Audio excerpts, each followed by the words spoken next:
Hello friends, जैसा कि आपको पता है मेरी एक सीरीज चल रही है आपकी एंट्रेंस की। लास्ट वीडियो मैंने बनाया था आपका ईस्ट का एंट्रेंस जो आपका E1 टू E8 था। और आज मैं बात करूंगा साउथ जोन के एंट्रेंस की कि आपका साउथ जोन का एंट्रेंस अगर है तो ये कैसा होता है।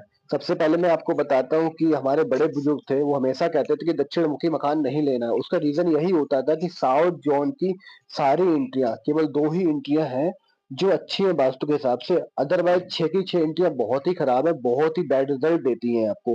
तो हमेशा ध्यान रखें जब भी साउथ का मकान लें तो बड़े सोच समझ के बड़े ध्यान से लें। चलिए आज के वीडियो स्टार्ट करते हैं। यदि आपकी एंट्री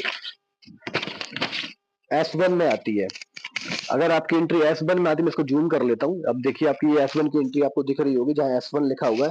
अगर आपकी S1 की एंट्री है तो ये वास्तु के हिसाब से अच्छी एंट्री नहीं है। ये एंट्री सबसे ज्यादा घर का जो बड़ा बेटा होगा उसके लिए हानिकारक है। या तो बड़े बेटे को एक्सीडेंट कराएगी, मृत्यु तुल्य कष्ट देगी, हो सकता है उसको की डेथ ही हो जाए।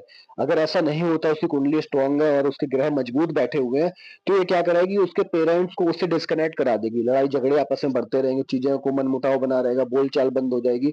तो ये एंट्री जो सबसे बैड इंपैक्ट देती है घर के बड़े लड़के को देती है। तो ये S1 एंट्री है। अब अगली एंट्री लेते हैं आपको S2। इसके जो देवता है उसका नाम है पूसा।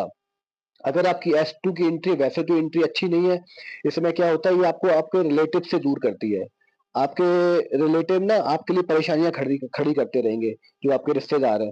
केवल ये एंट्री उनके लिए अच्छी जो एमएनसीज में जॉब करते हैं, जो एमएनसीज में जॉब करते हैं जिनका पैसा बाहर से आता है, उनके लिए एंट्री अच्छी है। अगर वो एमएनसीज वाले लोग इसमें रहते हैं तो उनको प्रमोशंस बहुत जल्दी मिलेंगे, उनकी सैलरी में हाइक बहुत जल्दी आएगा। तो ये हो गई आपकी S2 एंट्री। अब नेक्स्ट एंट्री लेते हैं S3। इसके देवता है विट्ठा। अगर आपका S3 एंट्री वास्तु के हिसाब से यही एंट्री सबसे अच्छी है साउथ में।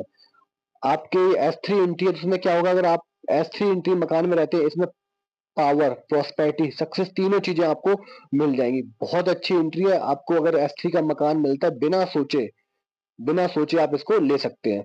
चौथी एंट्री आपकी आएगी S4। S4 की एंट्री वास्तु के हिसाब से साउथ डायरेक्शन की सबसे अच्छी एंट्री है। अगर आप ऐसे S4 के मकान में रहते हैं तो आप ये मानिए आपको प्रॉस्पेरिटी, फेम, आपका नाम ना चारों दिशाओं में फैलेगा, जिसको बोलते चतुर्मुखी विकास होगा, पैसा आएगा, पावर आएगी, नाम भी बहुत होगा। तो एंट्री बहुत अच्छी है। आप S4 की एंट्री में आंख बंद करके अपना मकान ले सकते हैं। अगर आपकी S5 एंट्री, इसके देता है यम। अब इनका नाम ही यम है तो आप समझ सकते हैं इसका क्या रिजल्ट देंगे। अगर ऐसे मकान में आप रहते हैं तो आपकी प्रॉस्पेरिटी जाएगी, फेम जाएगा, और यम के देवता है तो आप समझिए कि आपको मत तुल्य कष्ट या उसूर भी ले जा सकते हैं। लेकिन अगर कोई मीडिया प्रोफेशनल है उसके लिए अच्छी है। अगर आप एक्टर हो या मीडिया प्रोफेशनल हो, एंकर हो, कुछ हो, इस टाइप का कुछ काम कर रहे हो, तो आप ऐसे मकान में रह सकते हो। तो ये आपको उसके अपोजिट रिजल्ट देगी। आपको फेम और प्रॉस्पेरिटी दोनों दिलाएगी। जैसे ही आप सेटल होते हैं तो धीरे से इस एंट्री को से निकल जाइए। अगली एंट्री लेते हैं S6। इसके देते हैं गंधर्व। अगर आप S6 में रहते हो, ये भी वास्तु के हिसाब से अच्छी एंट्री नहीं मानी जाती है। जैसे ही आप ऐसे मकान में रहने आते हैं आपका डीफेम स्टार्ट हो जाता है और फाइनेंशियल लॉसेस आपके स्टार्ट हो जाते हैं। धीरे धीरे ये एंट्री भी आपको कंगाली को ले जाती है। अगली एंट्री लेके S7। इसके देवता है भृंगराज। ये एंट्री भी वास्तु के हिसाब से बहुत अच्छी नहीं है। खराबी है, अच्छी क्या, बिल्कुल अच्छी नहीं है, बहुत ही खराब है।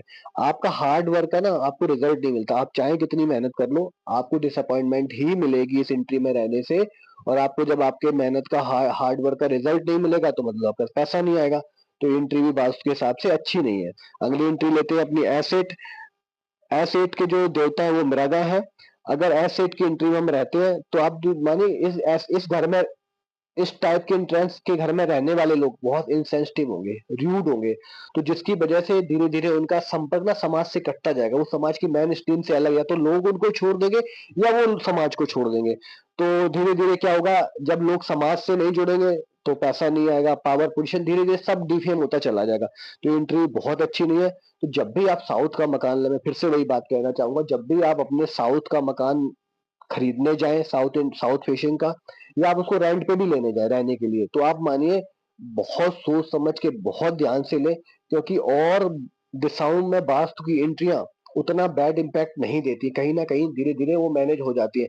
लेकिन अगर आपकी अगर आपकी एंट्री साउथ फेसिंग है और उसमें आप S3 S4 के अलावा कहीं जा रहे हो, कहीं रहने जा रहे हो, तो रिजल्ट ही बहुत जल्दी देंगे और खतरनाक रिजल्ट है सारों के। तो मेरी आपसे रिक्वेस्ट यही है कि ऐसे मकान लेने के पहले साउथ फेसिंग अगर आप प्लॉट लेने जा रहे हैं, घर लेने जा रहे हैं, इवन रेंट पे भी रहने जा रहे हैं, तो किसी वास्तु कंसल्टेंट से ज़रूर कंसल्ट करें और अपनी कुंडली का विश्लेषण भी करवाएँ। धन्यवाद, स्वस्थ रहें, मस्त रहें।